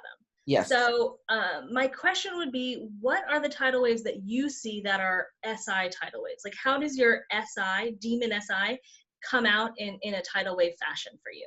Can I ask you that question? Is that okay? Yeah, 100%. Okay, great. That's fine.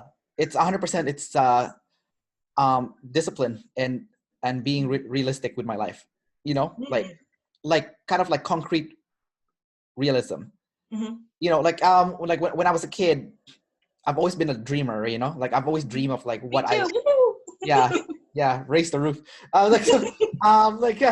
Like I've always dreamed kind of like what I wanted to do with my life and stuff. But the problem was I wasn't realistic about it. So like one of the biggest issues I had kind of like as I got older is always money issues. I spend too much money. Like I have like no self-discipline when it comes to money. Like if there's something I want to do and it costs money, I'm gonna go just do it, and I'll like backward rationalize to myself why I did it. And then as a result, like I feel like I could be a lot further in life had I had a better relationship with money. Like even when I was like I like when I was a kid, like even when I was 20, I didn't have trouble making money. I just had trouble keeping it. Like it would just like come in one way and come out one way. And I think I got it from my dad, because my dad was like that. Like he was really good at making money, but he had nothing to show for it. And it was like when I was a kid, my family was really rich, right? Like my the movie Jurassic Park? Oh yeah. Yeah, so I was born in the Philippines, and my family had a textile factory, and we made the T-shirts for Jurassic Park, and and they they shipped it to Germany, to the US, to Japan, all over all over the world. So my dad was an exporter. So he made tons of money. But then how come, so my dad actually ended up broke and living in shanty towns at the end of his life. Like my dad passed away like several years ago. And he had nothing. He had absolutely nothing. So how can you like be the guy who's selling t-shirts for Jurassic Park, go from that guy to nothing? Like that makes no sense, right? Like shouldn't you have at least kept a little bit of it? Like even if you kept a little bit of it, you'll still be pretty well off, right? Or, but he didn't. And then now I feel like I'm following his footstep almost like, and I think my dad was also an ENFP with SI last, right? So like I can see that happening now. Like, oh my God, what am I doing? I need to be realistic here. Like I need to be more grounded. Do you find that like the realization that you're constantly sort of overgathering on the money side, like constantly spending money, do you feel like that has ever manifested into like an over controlling thing? Like, because I know when you overgather, you sort of ended up causing control. Like, do you ever feel like that is a fear of like spending too much money and trying to like rein in your finances too much? Yeah. It's swung the other way many times where I became like the cheapest person in the world. People get so pissed at me for being such a cheap ass. And I would swing like I said, I would swing back and forth, like being the person that just spends money and then the person that becomes the biggest, cheap person. You don't want to hang out with me because I'm so cheap, right? Like I'll count to the penny, right? Like when I'm broke, I'll count to the penny, but then when I have money, I'll like make it rain, right? And it's like it's a problem. And then like even at home, like I have masculine SI, right? So when it comes out as like I punch people with it, right? Like I'll punch people with like, even at home, like I'm very nitpicky with like the organization of my apartment. Huh? Oh, are you a grammar Nazi? My girlfriend is a grammar Nazi. I'm not. Oh. I'm a Nazi when it comes to the floor. Like it's really weird. Like people come into our apartment and then I have like a huge mat, right? I'm like, don't step on the floor, step on the mat. Like I'm like telling people what to do, right? And then the moment they step on the floor, I get really choked, right? Like if their foot steps on the floor, because like the floor is just for your feet. It's not for your shoes, right? Like it's so weird. Like it's really irrational. Like it makes no sense. Because like my girlfriend tells me, it's like, well, we just mop the floor afterwards. It's not a problem. I'm like, no, you can't step on the floor. What if you don't walk right away? So it's really irrational. Like, and I see it happening all the time. So right now I'm trying to calm myself down. I'm like, okay, this has happened to you so many times already. You need to like learn your lesson. So now you're gonna need to not 100% go all out, like controlling or be more disciplined with your finances, but be more disciplined, not 100% more disciplined, just a little bit more than before. Like more proactively disciplined, you mean? Is that what you mean? Like, so that it's not coming in as a tidal wave, like doing it up front? Take baby steps. Like, okay, like for example, I want to do something, like let's say I want to go on a vacation.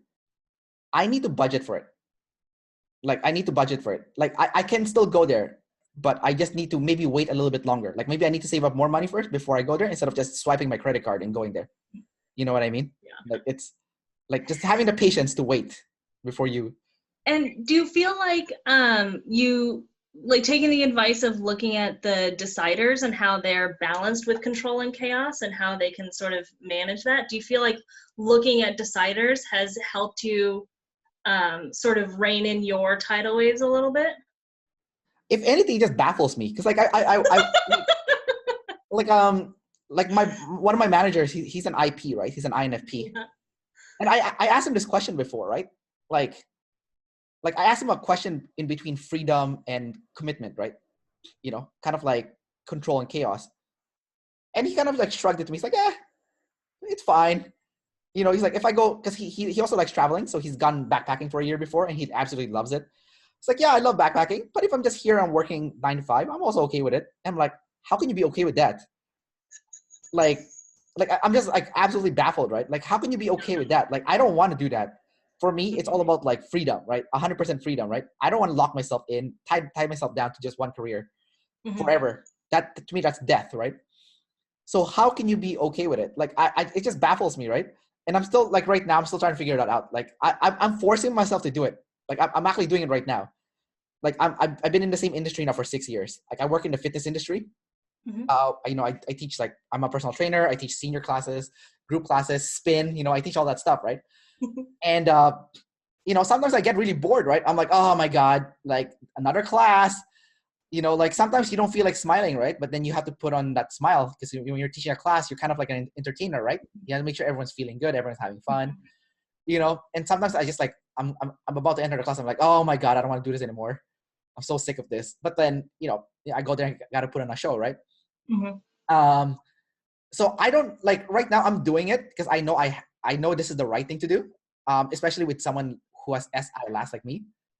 But I don't like it. I hate my life for doing it. But I know, but but it also gives me a sense of security, which is SI, right? So it gives me a sense of security, which I'm grateful for. And I just realized that it actually gives me the freedom to do the things that I like, which is traveling. I just need to wait longer, and I just have to kind of like consciously calm myself down whenever that freak out is about to boil up. Yeah. Like the freak out's like, no, screw this job. I'm gonna quit and go like travel around the world again, And it's like, no, no, no, no, no, no, calm down. You're being irrational. Okay. But so I'm just wondering, I mean, is that the way to sort of satisfy your SI by, so it seems like you're saying you have decided that doing a routine that you absolutely pretty much hate is the way to appease your demon SI, yeah? Well, it's David Chan talks about Jocko Willink, right? And he's a military EP. He's an ESFP, they said. And he has one message that he kind of said to people, which makes 100% sense to me. And that message is discipline equals freedom. And basically, he said that the rule of thumb here is like you can't do everything in life that you want to do. Yeah. I mean, but you can do the things that you absolutely love to do. So maybe you can't do the things that the 6 out of 10 in the happiness scale or 7 out of 10 in the happiness scale. Yeah. But you definitely do the 10 out of 10 or 9 out of 10 or even 8 out of 10. But to make up time to do those things that you like, the other 80%, you must be willing to do stuff that you hate to kind of like give you the permission to do it consistently. Because like I realized before, like we talked about tidal waves, right? And I spent like a year and a half just like super SI on myself, right? Like I work in a job, like I worked 3 jobs before, just saving up money so I can go traveling for 1 year. Because I took a year off to travel, like I said, and I went to pretty much 6 continents around the world, and it was the happiest time of my life. But like for me to earn that, I had to put myself in prison, quote unquote, and work 3 jobs, no life, just working all day, saving up money. Can't go out. My girlfriend was getting pissed at me because we can't go watch. Yeah, we can't go watch movies, right? Because like I'm saving up all my money. I'm like, sorry, I gotta save up for this big trip because this is my dream, right? And then when I actually went on a big 1 year trip, it was the happiest time of my life. So when I came back from traveling, I kind of like reflect back to it. I'm like, okay, I now know what that 10 out of 10 or 9 out of 10 in the happiness scale is, what it looks like, what it feels like. And I want more of that, but I can't keep living a life where it's like a year and a half of saving money so I can travel for 1 year. It's also irresponsible because I have a girlfriend and one day we're going to get married and have kids. And like, what kind of like parent would I be if I'm someone that's always running away, like traveling and stuff, right? Like it doesn't make any sense, right? So what it came down to me was like, okay, I need to have a stable job. I have a travel blog that I run, so I'm gonna kind of like stay put here and work on blasting so I can build on it. Once it's making sufficient income, I'm not gonna quit my job in the fitness industry yet because I need to make sure that I'm SI secured. I have my security.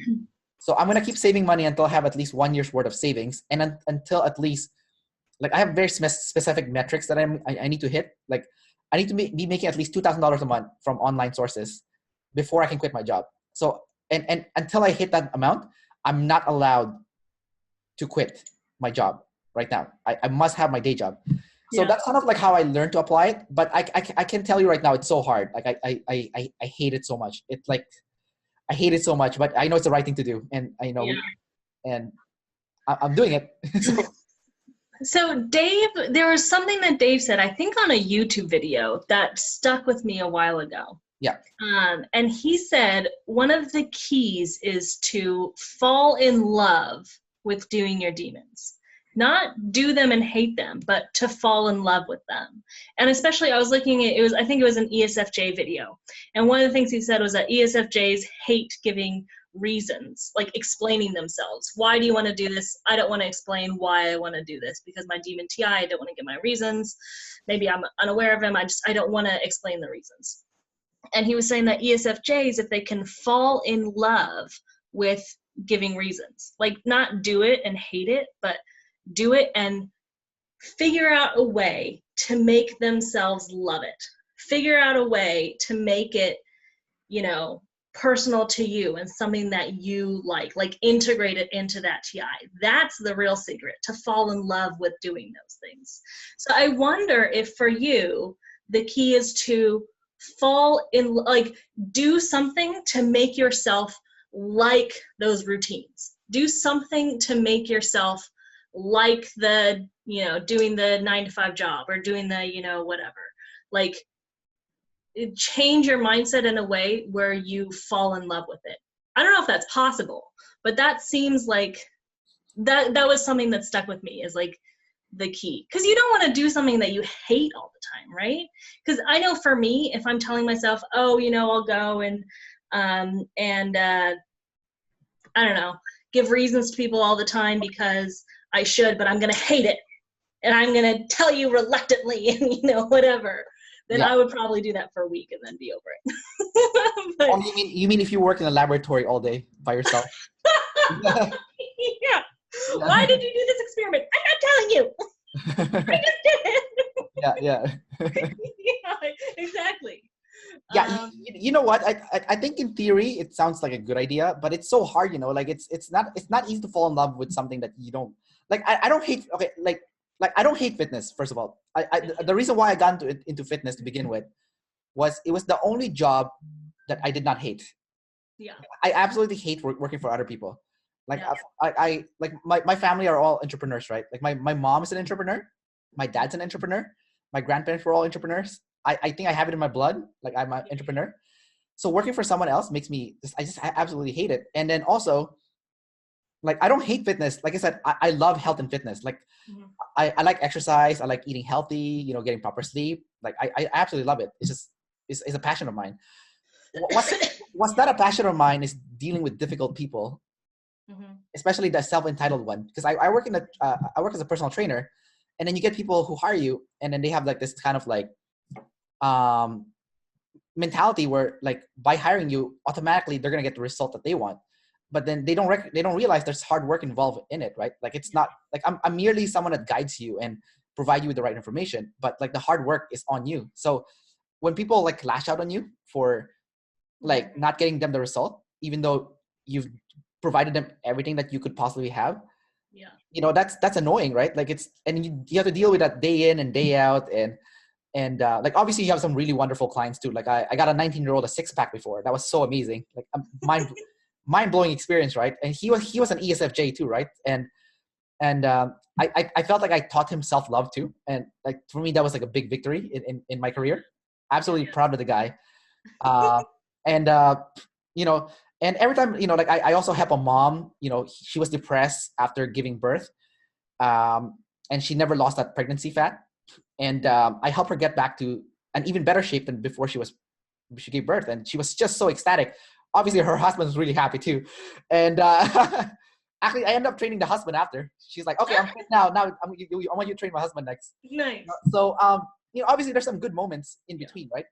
But it's just like the repetition of it, it's just such a pain. So I don't know if I can truly fall in love with it, but I'm doing my best. Because like right now, what I'm doing with money is I have an Excel sheet and I keep an 100% accurate tab of every single spending I have. So I actually wrote down like exactly what I spend to the dollar, and I'm not judging it. Like I'm not judging what my SI. I'm just writing it down because my goal is to have like a 1 year's worth of data, and then once I have 1 year's worth of data, I'm gonna make like a chart, like a pie chart, and see exactly where my money's going. Like I'm curious to see where it's going. So I want to see what my spending behavior is like, and then like process it. So I guess I'm learning how to use my sleep, because I have sleep loss also, right? Like you. So It also seems like having control as a demon, like control in particular, seems really hard to sort of fall in love with doing, yeah, because control is like something that's almost the opposite of the natural way of things, right? So like if you think about entropy, entropy is happening all the time, and it really just means that chaos is all around us. Like chaos is the natural way of things. So living a chaotic life is a way easier thing to do, right? Because it just happens naturally. Whereas living a controlled life is much harder to do. And I would imagine falling in love with control is a way more difficult thing to do, because it goes against nature. Have you looked at a lot of Jordan Peterson's works? Yeah, because I mean he's an EP, right? And he's all about control and chaos. I remember I read his book like a long time ago, and I barely remember it, but I love Jordan Peterson. well, according to David Shan, Joe Rogan is an EJEP, Mm-hmm. which you might be. I don't know if you are. It seems like you're very much EJEP actually, but I don't know. So in the video that Joe Rogan made, he said that one of the things that he absolutely hates is living in Los Angeles. Like he said he would much rather live in Colorado, where there's mountains and nice view and scenery, and has like a sense of peace to it. Because he said he hates traffic, and he hates like, like kind of like living in an environment where there's he's a nature lover, so he loves nature, right? So and he also said that if he ever gets in a point where he's only doing one thing in his career, it would be death to him. Like he said, the idea of just being a comedian, or the idea of just doing podcasts, or the idea of just being a UFC commentator, if he just did one of those things, it would be death. But the fact that he's doing the UFC commentator thing, the podcasting thing, and the comedian thing, he said he feels right. Like it's something, it feels right. It feels natural, right? Mm-hmm. Now he's still being disciplined at all three of those areas, but he has those three areas. So when he said that, that kind of like resonated with me. So I said, okay, maybe I can fall in love with being disciplined, but I need to have options within the discipline. So for me right now, like that, I'm kind of just following in Joe Rogan's footsteps, because he figured it out, right? Mm-hmm. So I said, okay, my day job is fitness. There's aspects of it that I like. There's aspects of it that I hate. But the truth of the matter is, it pays the bills. So I need to keep that, and I'm not gonna drop it. Like this is something that I need to keep. And actually, I'm learning so much recently that like by keeping it, I'm actually learning so much more that I would have never learned if I stopped doing it. So I'm actually thankful. I'm thankful that I never dropped it. And then I have a travel blog that I run, and now I'm doing this ENFP mail like video series, which I'm loving every minute of it. Like just talking to you is so fun, right? And other people too, right? Like learning about you guys and your personality type, and like how we're kind of like in the same journey here. We're like trying to figure out what our demon is and trying to like improve at it. And there's something so endearing about it, like kind of like all of us like kind of working together to kind of like figure out our demon and like, really figure it out. And it's like, you're not the only person suffering, right? There's a lot of people out there that's suffering, having those tidal waves, and there is a solution for it. It's not easy, but you can do it. And it kind of like differentiates people who's willing to go for it versus people who's kind of like, it's kind of like what you said, right? Live that easy life of chaos, because it's not, chaos is natural, right? But it's not natural to kind of like go against the grain or go against like your natural inclination. So for you, it's your FE, right? For me, it's my NE. So, I'm going to work on falling in love with it, but it's probably not going to happen. But Yeah. Not gonna happen, but I accept reality. Is my answer. Hardest thing in the world, but I mean, if you could do it, you'd be an alpha. I would be. Yeah. Work in progress. Yeah. Well, you know what, Julia? This was an awesome interview. It was so much fun talking to you. Yeah, thanks for doing this. I really appreciate it. Absolutely. Thanks for asking me here. This was really fun. Yeah. I'm gonna hit the stop the recording this right now. So okay, bye YouTube. bye guys.